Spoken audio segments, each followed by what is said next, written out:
I know all about 5G, and we're working on it, and we have companies that are now getting very, very strong in that department. And we're going to have 5G. We're going to have the best 5G in the world, just like we have everything else. Our Silicon Valley cannot be competed with.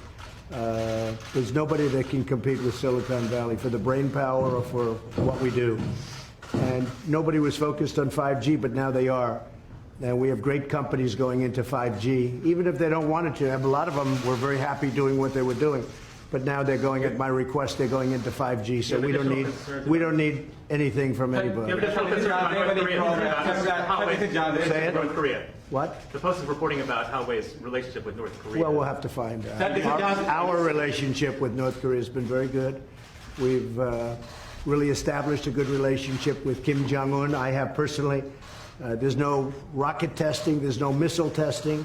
We're getting our remains back. We got our hostages back. And we have a very, very good relationship, the two of us, and that's very important. There's been no nuclear testing. And what they're doing with 5G will be, we'll have to see. I'll find out. This is John Debali from Airwine News TV Pakistan. Say it again? Sir, this is John Debali from Airwine News TV Pakistan. Lindsey Graham, when he met Imran Khan, he says, you both are kind of same personalities. You are the president who fulfilled all your promises you made I do. in the campaign. And the same like Imran Khan, he's also fulfilling all his promises. So how do you see this meeting, like the same kind of person, straight to the point? Well, I think we're going to have a great meeting today. I know that it's an important meeting. I consider this a very important meeting because I think we haven't met the potential of either country. I think the potential with Pakistan and likewise the opposite way. I think we have not even come close to meeting it. There is tremendous potential between our country and Pakistan. I think Pakistan's going to help us out to extricate ourselves. We're like policemen. We're not fighting a war. If we wanted to fight a war in Afghanistan and win it, I could win that war in a week. I just don't want to kill 10 million people. Does that make sense to you? I don't want to kill 10 million people. I have plans on Afghanistan that if I wanted to win that war, Afghanistan would be wiped off the face of the earth. It would be gone. It would be over in literally in 10 days. And I don't want to do that. I don't want to go that route. So we're working with Pakistan and others to extricate ourselves, nor do we want to be policemen, because basically we're policemen right now. And we're not supposed to be policemen. We've been there for 19 years in Afghanistan. It's ridiculous. And I think Pakistan helps us with that. Because we don't want to stay as policemen. But if we wanted to, we could win that war. I have a plan that would win that war in a very short period of time. You understand that better than anybody. We've been in there not fighting to win, just fighting to, they're building gas stations. They're rebuilding schools. The United States, we shouldn't be doing that. That's for them to do. But what we did and what our leadership got us into is ridiculous. But I think we'll have some very good answers on Afghanistan very quickly. Mr. President, Jerry Nadler says the Mueller report lays out evidence of high crimes and misdemeanors. Yeah, go ahead. You go ahead. Go ahead. This is Vladimir from ETV Network, Pakistan. Pakistani army has fought war against terror, and it has fought definitely and gave sacrifices in protecting Pakistan-Afghanistan border as well. But Pakistan's sincerity was always doubted. Coalition Support Fund was suspended by the U.S. Defense Department. So at this time, when Pakistani economy is facing great trouble, are you going to restore any package for Pakistan? So we are going to. That's right. We were paying $1.3 billion to Pakistan as aid, working for many years. The problem was Pakistan. This is before you. Pakistan was not doing anything for us. They were really, I think, subversive. They were going against us. And this is something we'll be I ended that about a year and a half ago, the $1.3 billion. And I tell you what, to be honest, I think we have a better relationship with Pakistan right now than we did when we were paying that money. But all of that can come back depending on what we work out. We're working out things that are very important. We have I consider this very important. We're working out things that are very, very important. And I think at the end of this, at the end of a very short time, we're going to have a very great relationship with Pakistan. And we should. It's a great country. They're great people. I have many friends from Pakistan. Living in New York, I have a lot of Pakistani friends, I will tell you that. And they're great people. Smart, tough. They are tough. There's no question about that. They're like him. They're tough. Question to one question. No, I'm not going to be watching. Probably, maybe I'll see a little bit of it. I'm not going to be watching Mueller because you can't take all those bites out of the apple. We had no collusion, no obstruction. We had no nothing. We had a total no collusion finding. The Democrats were devastated by it. They went crazy. They've gone off the deep end. They're not doing anything. They're not doing health care. They're not doing infrastructure. They're not lowering drug prices. I'm lowering drug prices. First time in 53 years that drug prices went down last year. 53 years. And I'm doing that without the help of Congress, which makes it much tougher to do, because if they worked with us, I could get drug prices down in half. But the Democrats don't seem to care about drug prices. All they care about is a phony investigation where the report was written. It said no collusion. The report was written, and the Attorney General, based on the report, was easily able to find there was no obstruction. There's no nothing. They're wasting their time. And Robert Mueller, I know he's conflicted. There's a lot of conflicts that he's got, including the fact that his best friend is Comey. But he's got conflicts with me, too. He's got big conflicts with me. As you know, he wanted the job of the FBI director. He didn't get it. And we had a business relationship where I said no. And I would say that he wasn't happy. Then all of a sudden he gets this position. But you know what? He still ruled, and I respect him for it. He still ruled no collusion, no obstruction. And this thing should have ended a long time ago. This has been going on for 2.5 years. And we're never going to allow this to happen to another president again, because most of them wouldn't be able to take it. On top of everything else, we have the strongest economy. We were just discussing this with the Prime Minister. We have the strongest economy that the United States has ever had. We have the highest stock market yesterday, literally, the highest stock market we've ever had on Friday, Thursday.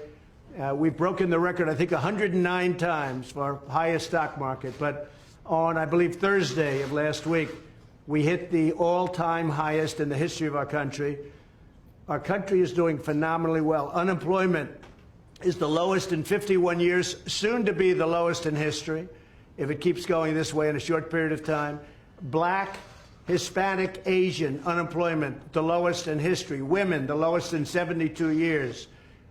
Nobody has ever done what we've done. Nobody's done in 2.5 years what we've done. The biggest tax cuts in history, the biggest regulation cuts in history, so many things for health care. We got rid of the individual mandate, which was the worst part of Obamacare. And what it's going to end up, if we end up winning the House back, we keep the presidency, we should keep the Senate, we should keep the presidency, I would think easy, when you have the strongest economy in the history of our country, and somebody's going to run against that particular president, even though in this case it's me. In theory, I have a big advantage. I don't know. I'm going to have to ask you. But in theory, I have a big advantage. So a lot of great things are happening. But the Democrats, they don't want to talk about that. They want to stay off the economy subject. And what they're doing is just hearing after hearing after hearing. It's nonsense, okay? They tried an impeachment vote, and they got slaughtered last week. They got absolutely slaughtered. It was the most ridiculous. I didn't even know they were going to do it. And I'll tell you, just in finishing, I have a lot of respect for the Democrats because most of them voted against impeachment last week. And I have a lot of respect for those Democrats that did that because they're doing the right thing for the country. No collusion, no obstruction. Okay. Mr. President, on the debt talks, sir, on debt talks, can you tell us that there's a deal soon? Yeah, we're talking about it. Secretary Mnuchin is talking about it. We're having very good talks with the Speaker of the House, with Nancy Pelosi. We're having very good talks with Chuck Schumer, and of course with Mitch McConnell and Kevin. We are Kevin McCarthy. We are, I think, doing very well on debt. If you look at debt limit, however you want to define that, but we're doing very well on that, and I think we're doing pretty well on a budget. Very important that we take care of our military. Our military was depleted, and in the last 2.5 years, we've undepleted it, okay, to put it mildly. We have made it stronger than ever before. We need another big year. So we had $700 billion. We had then $716 billion.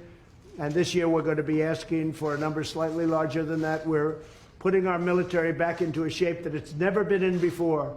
The best missiles in the world, the best equipment in the world, the best military equipment of all. We're building submarines, the finest.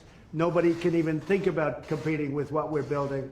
We're building, as you know, new submarines. We have a new aircraft carrier coming online. It's the largest ship in the world. It's so large that maybe I could even land a plane on top of it, okay? But it's a big one. President Gerald Ford.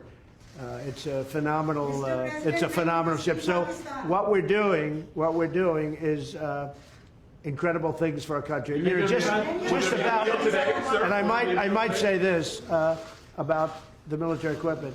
It's all made in the USA. Everything, 100%. It's all made in the USA, and you know, it's one of the reasons our job numbers probably are so good, lowest unemployment. Yeah. Mr. President, will you be visiting Pakistan as you described Pakistan as a great country? So he will be definitely extending your invitation. So would you be visiting Pakistan? Well, I can't say that yet because so far he has not extended me an invitation. And after today's meeting, maybe he won't, but I have a feeling he might. Yes, I'd love to go to Pakistan.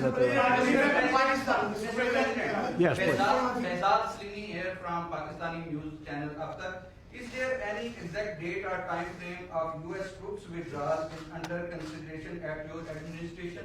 Are you talking about from Afghanistan? Yes. Yeah, we have already withdrawn quite a few, and we're doing it very slowly, very safely, and we're working with Pakistan and with, as you know, we're negotiating with the Taliban, and we are doing, I think, very well in that regard. Again, it's something that we could do. We could go one of two ways.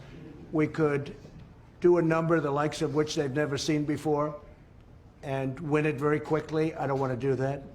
I don't want to do that because you're talking about millions of people, and I don't want to do that.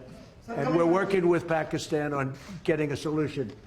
And I think it's being worked very well. Wouldn't you say so, Will we Mr. troops there? Will we troops there on election day in Afghanistan? Well, I don't know. We're moving a lot of them out, and Do you want them to be we've done what we were supposed to do. We've been there for 19 years, and we've acted as policemen, not soldiers. And again, if we wanted to be soldiers, it would be over in 10 days, 1 week to 10 days, if we wanted to.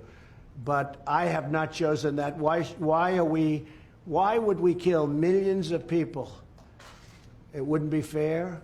In terms of humanity, it wouldn't be fair. So we're doing very well, and I think that Pakistan is going to be a big help. What role do you see for India in? Say it. What role do you see for India in Afghanistan? And Mr. Prime Minister, same question to you. What does India have a role to bring peace in Afghanistan? You see, this is the closest we've been to a peace deal in Afghanistan. Yeah. And there is no military solution in Afghanistan. There is no military solution because, as Mr. President says, if you go all out military, there will be millions and millions of people who would die. So there is only one solution. And I feel, and I think we will discuss this, it's the closest we have been to a peace deal. And we hope that in the coming days, we will be able to urge the Taliban to speak to the Afghan government and come to a settlement, a political solution. And what the Prime Minister, what the Prime Minister just said is a very big story, and that's 100% true. We've made a lot of progress over the last couple of weeks, and Pakistan has helped us with that progress. But a lot of great things are happening. A lot of things are happening for the United States, and I think a lot of great things are going to be happening for Pakistan, too, under your leadership. I really feel that. Thank you. Okay? Iran, are we closer to negotiations or to armed conflict? I think Iran doesn't know where they are. I've been watching and reading a lot of reports, and right now they're a very mixed up country. They don't know whether they're coming or going. They have tremendous problems economically. Their country's in turmoil. They're having demonstrations all over Iran. Their inflation rate's at 75%. They have a lot of problems. So whatever it is, it is. I'm just going to sit back and wait. Let's see what happens. But I will say they are doing very poorly as a country, and we'll see what happens. We did actually, because they said no, and you know, it's a religious country or religious leaders, but they lie a lot. We did shoot down. Unfortunately, we had to shoot down a drone. The drone came down. You know how it came down, with a new technology that's actually quite amazing. But we took down one of their drones. Instead of saying yeah, that happened. They lie. They say it didn't happen. So we have, there's a lot of proof. It's called, take a look at it on the ocean floor. Just go down there, take your scuba gear and go down there in the, one of you would do that, I know. But we took down a drone. I think very importantly, I read a report today about CIA. That's totally a false story. That's another lie. They put out propaganda. They put out lies. I don't think Pakistan would ever do a thing like that, right? Definitely not. Pakistan never lies. Definitely not. But Iran does, unfortunately. So let's see what happens with Iran. We are ready for the absolute worst, and we're ready for sense, too. But we are very geared up, and if they are really the #1 state of terror in the world. Now, I have to say they've pulled back because their money is running very low. The deal that President Obama made was a disaster because it was such a short term. It didn't cover ballistic missiles, and they couldn't see the important sites. Under this, you couldn't inspect the important sites. There were many things wrong. And, of course, they gave $150 billion plus $1.8 billion in green, beautiful cash. That's called many plane loads of cash. I think Pakistan would like to have some of that cash. But they gave $1.8 billion in cash, which is unthinkable. And instead of being respectful and thankful, which frankly they should have been to the United States and to President Obama for making that ridiculous deal, instead of being respectful, they put their finger up in the air, and this finger, the thumb, they put their finger up in the air and they disrespected the United States. They shouldn't have done that. That was a big mistake. One of the best things I've done is terminate that ridiculous deal. If they want to make a deal, frankly, it's getting harder for me to want to make a deal with Iran because they behave very badly. They're saying bad things, and I'll tell you, it could go either way, very easily, very easily. And I'm okay either way it goes. Mr. President, Yeah, go ahead. Are you from Pakistan? Yeah, I'm from Pakistan. Good. I want a couple of Pakistani reporters. Yeah. I like them much better than our reporters. Question, 92 News, Khurram Shahzad. Question is, what do you think Pakistan could not deliver in 18 years, and you have so much hope now that it could deliver? What are those things that Pakistan? You mean what they didn't do to end the war? 18 years. Well, I don't think Pakistan. Look, I don't think Pakistan respected the United States. I don't think Pakistan respected its presidents. And I think Pakistan could have done a lot. I think Pakistan can do a tremendous amount with respect to Afghanistan. They didn't do it, and I don't blame them because they were dealing with the wrong president. Who knows? But I think Pakistan could have done. They're helping us a lot now. I think they could have helped us a lot in the past, but it doesn't matter. We have a new leader. He's going to be a great leader of Pakistan. And we have a new leader here, sort of new. I'm 2.5 years now, getting to be 3 years. Can you believe it? You're going to find time flies. But no, I think Pakistan could have done a lot, but they chose not to. And that's because they did not respect U.S. leadership. Well, I'll let you know that very quickly. I'll let you know. I mean, I'm going to know soon. It's not going to be like a long-term thing. I figure things out very quickly. So the question was, that's probably the best question you've asked in a long time. First time, she's always asking Mueller. She's been asking this Mueller thing for 3 years. It's your best question. So I have to focus on that because that's such a great question. I think Pakistan is going to do a lot. I really do. I think Pakistan is going to make a big difference. I think Pakistan will save millions of lives in Afghanistan because I really believe they have a power that other nations don't have with respect to Afghanistan. And I will say, as of this moment, they're working very hard and very nicely. Mr. And video of protesters in Hong Kong and these ongoing protests being beaten by gangs and potentially the Hong Kong and Chinese governments sort of looking the other way and allowing these peaceful protesters to be beaten. Have you seen any of that footage? Have you been briefed on any of that? Do you have Well, I have. and Beijing and China? You know, I know President Xi. We're working on trade deals right now. We'll see what happens. Meantime, they're paying us billions and billions of dollars of tariffs, which is fine with me. But I know that they're working. I know that's a very important situation for President Xi. And, you know, you could say what you said, but you could also say that he has allowed that to go on for a long time, and you know, it's been relatively, I think it's been relatively nonviolent.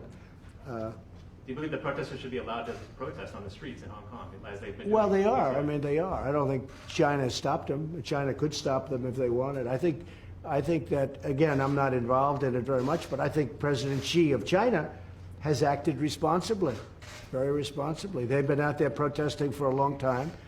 I've never seen protests like it where you have that many people. It looks like 2 million people. Those are big protests. But I think that I hope that President Xi will do the right thing. But it has been going on a long time. There's no question about it. Mr. President, even your critics. Anybody want to take a question? Prime Minister again, Dhanewali from Airway News. Over here. Mr. Prime Minister, Mr. President made good remarks about Pakistan and said that Pakistan can help a lot to end the violence in Afghanistan. The dialogue process and reconciliation process. So what really Pakistan can do to bring peace, because you're also accompanied by your military commander, General Bajwa, and other security team. So what solution Pakistan, what strategy paper you have to push forward the peace and reconciliation process in Afghanistan and assurances to the U.S. yesterday? Well, number one, this is the longest war that the United States has ever fought. It's almost 19 years. Number two, I'm one of those who always believed that there was no military solution. Because anyone who knows the history of Afghanistan, you just have to look back at the history. There was always going to be a political settlement at the end. And I have to compliment President Trump, because he has now forced people to end the war, to have a settlement. And that's where I think Pakistan is playing a very important role, because Pakistan has a 1,500-mile border with Afghanistan and all the areas where the trouble is, which is the eastern side of Afghanistan. So this is a critical time. I'm looking forward to my talks with President Trump. We have our military leadership here, because this is obviously a security situation. And what we want is understanding between the two countries. I can assure President Trump that whatever we will be saying will be we will be straight with them. There will never be any question of any doubt on Pakistan's intent, because apart from Afghanistan, the country that wants peace in Afghanistan more than any other country is Pakistan, because we get directly affected by it. And Pakistan needs stability. We have had 15 years of fighting this war on terror, over 70,000 Pakistani casualties, over $150 billion lost to the economy. So we desperately want peace. And I'm happy that President Trump has pushed this forward. So we hope, I'm looking forward to these talks. Prime Minister, can you... Prime Minister, and apart from Afghanistan, there is another security threat in South Asia, and that is Kashmir dispute unresolved by the United Nations and even by the US, who voted in support of that resolution in the UN. Now, are you going to make any kind of submission and intervention of President Trump? And the same question to Mr. President Trump. Is he going to play any role in that? Okay, he's got it. I've got a question. I will be asking President Trump. It's the most powerful country in the world, the United States. It can play the most important role in bringing peace in the subcontinent. You know, there are over 1.25 billion people in the subcontinent. They are held hostage to the issue of Kashmir, and I feel that only the most powerful state, headed by President Trump, can bring the two countries together. From my point, I can tell you, we have tried our best. We've made all overtures to India to start dialogue, resolve our differences through dialogue. But unfortunately, we haven't made headways as yet. But I'm hoping that President Trump would push this process. So I was with Prime Minister Modi 2 weeks ago, and we talked about this subject. And he actually said, "Would you like to be a mediator or arbitrator?" I said, "Where?" He said, "Kashmir," because this has been going on for many, many years.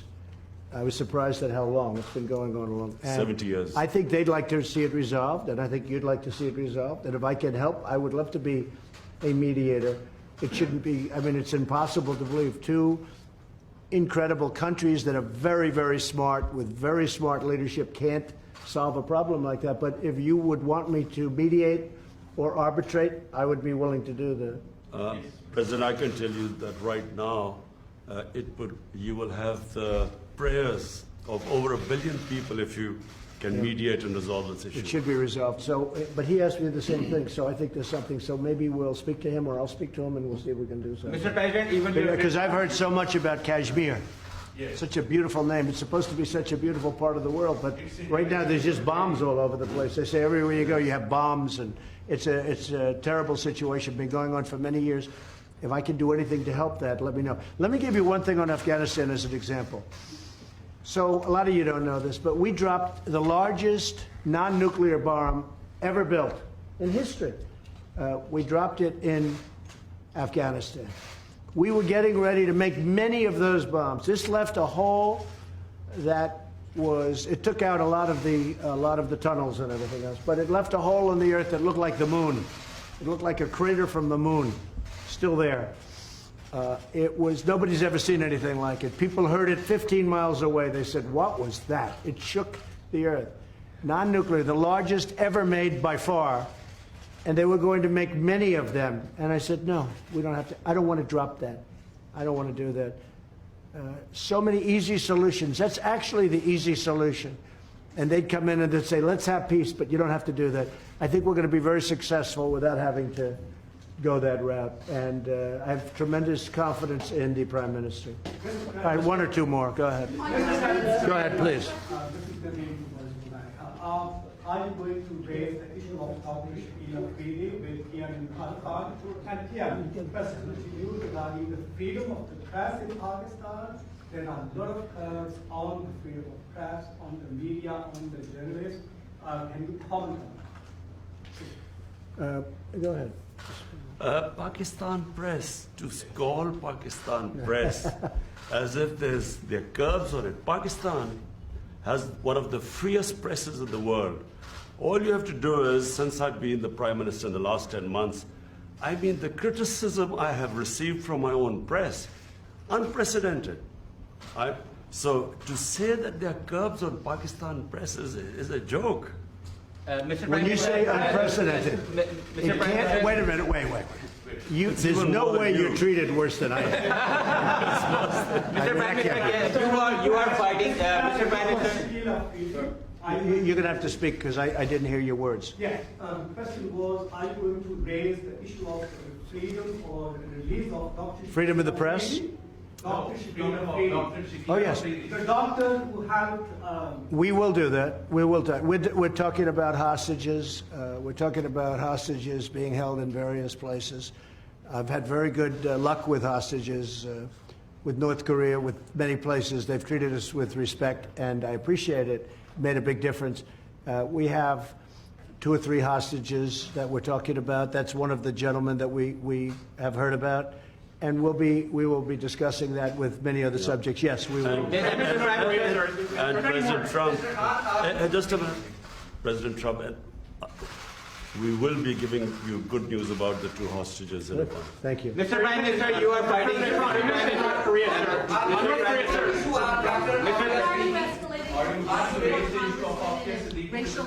I'll tell it in a second. Go ahead. Ask it again. On your tweets, why are you escalating your feud with the 4 congresswomen and racial tensions and so forth? Well, I think they're very bad for our country. I really think they must hate our country.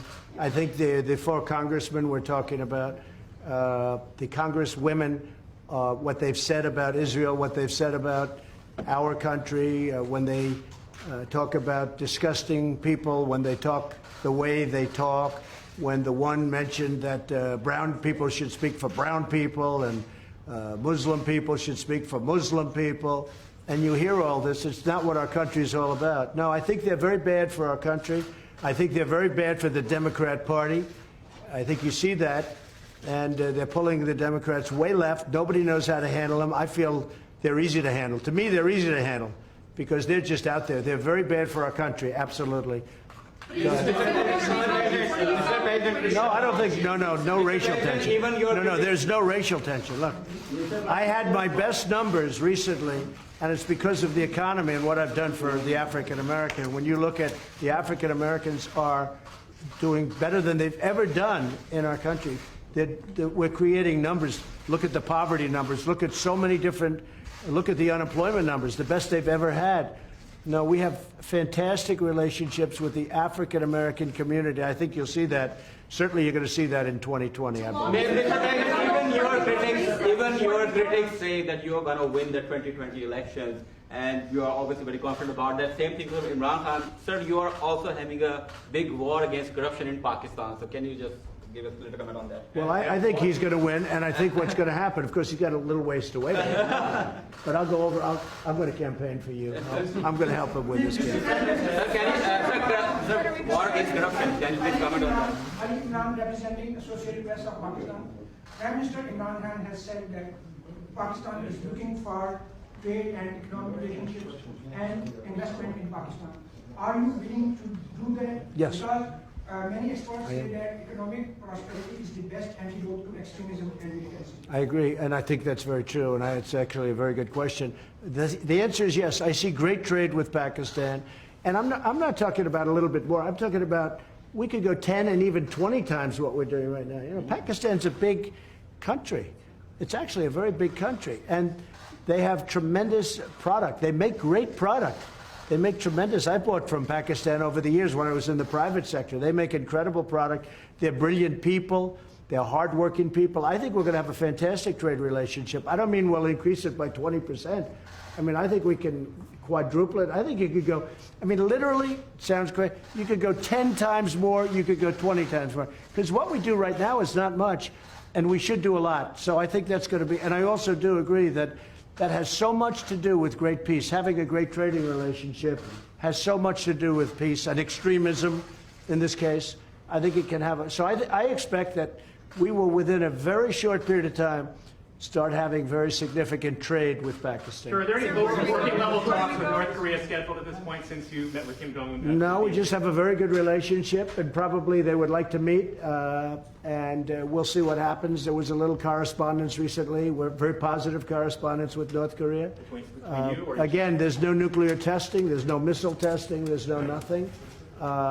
I think we will, at a certain point, when they're ready, we'll be ready. Good question, Mr. President. Good question on India. One question, please. Go ahead. One question, please. From Pakistan. Will you raise the voice for Dr. Abdul Siddiqui? Well, there'll be things discussed, so, that would be for afterwards. We'll discuss things. We'll be discussing it. Mr. President, good question on India. Pakistan, one of the provinces of Pakistan, Balochistan, where India is sending non-state actors to destabilize them, and the people from there are going to Europe and other places, and they're getting refuged, getting asylum in India, which is actually an indication that India is helping those non-state actors to infiltrate in Pakistan, and they created that. And one of the guys Pakistan is holding, which was leading the network. So, do you think that the U.S. will be playing a role in stopping India to, I think I can very well. I have a very good relationship with Prime Minister Modi, and I think we're going to have a phenomenal relationship with the Prime Minister of Pakistan. I do think that it's a two-way street. You say India's coming in and destabilizing Pakistan, but India's saying that Pakistan's coming in and destabilizing. So there's a lot of room right there where we could meet. I think we could meet. You had a question on Puerto Rico? Right now. One question. Did he step down? Oh, look, he's a terrible governor. I think you have an even worse mayor of San Juan. She's horrible. I think she's horrible. I watched her. My people did nothing but complain about her when we helped them with their hurricane problem. The mayor of San Juan, Puerto Rico, is a horror show. She's incompetent, grossly incompetent. At the same time, the governor's not good. So the United States Congress, you won't believe this. Please close your ears, because this would be, gave Puerto Rico $92 billion last year for hurricane relief. Now, they haven't got the money, all of it, but they've got a lot of it, but they're scheduled to get The Congress of the United States handed them $92 billion. And that $92 billion is in the hands of incompetent people and very corrupt people. But the governor has done a terrible job, and the mayor of San Juan she's horrible. I think she's just terrible. She's so bad for her people. And I think the government of the United States, I have to be careful.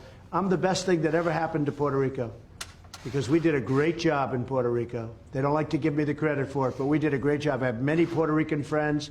I have a real understanding of Puerto Rico. I've had jobs in Puerto Rico.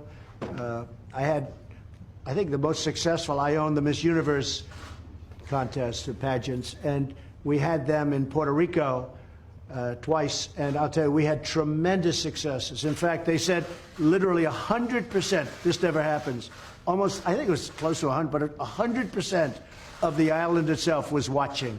They liked those pageants. Now, I've had a great relationship with Puerto Rico. I'm the best thing that ever happened to Puerto Rico. But Congress has given them $92 billion. Pakistan would like some of that, right? 92, not 1.3, because Pakistan was getting 1.3. $92 billion, and the money is squandered and wasted and stolen. And I'll tell you what, the senators are not happy about it, and Congress is not happy about it, because you really do. You have incompetent, totally, grossly incompetent leadership at the top of Puerto Rico. The people of Puerto Rico are great. And the people of Puerto Rico like me, and they should, because nobody's given them what I give them. But the leadership is corrupt and incompetent. Thank you very much, everybody. Thank you, guys. Thank you, Press. Right this way. Thank you guys very much. Thank you, Press. Right this way. Thank you, sir. Thank you, No, sir. well, that was okay, but the one before. Thank you. Press, let's go. Keep moving. I'm very impressed. Thank you, Press. Right this way, guys. Thank you, everybody. Thank you, everybody. Thank you, Press. Right this way, guys. Thank you. Press, let's go. We're finished. Press, we're leaving now. Thank you, sir.